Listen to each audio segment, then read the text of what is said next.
दूध, पनीर आणि इतर अन्नपदार्थांमध्ये भेसळ करून नागरिकांच्या आरोग्याशी खेळणाऱ्यांविरोधात कठोर कारवाई करण्याचे निर्देश उपमुख्यमंत्री एकनाथ शिंदे यांनी दिले. मुंबईतील सह्याद्री अतिथीगृह मलबार हिल येथे विकसित महाराष्ट्र 2047 अंतर्गत आयोजित बैठकीत हा निर्णय घेण्यात आला.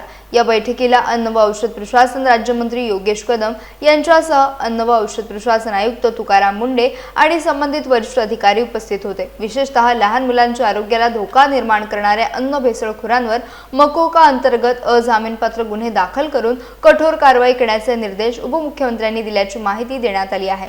तसेच भेसळखोरांवर कायदेशीर कारवाई अधिक प्रभावी करण्यासाठी ज्येष्ठ विधी तज्ञांची विशेष लीगल टीम तयार करण्याची सूचना देखील देण्यात आल्या आहेत. अन्न भेसळीला आळा घालण्यासाठी प्रशासनाने अधिक प्रभावीपणे कारवाई करावी अशा सूचना या बैठकीत देण्यात आल्या. नागरिकांच्या आरोग्याच्या सुरक्षेला प्राधान्य देत अन्न भेसळखोरांवर कठोर कारवाई करण्याची भूमिका सरकारने घेतली आहे.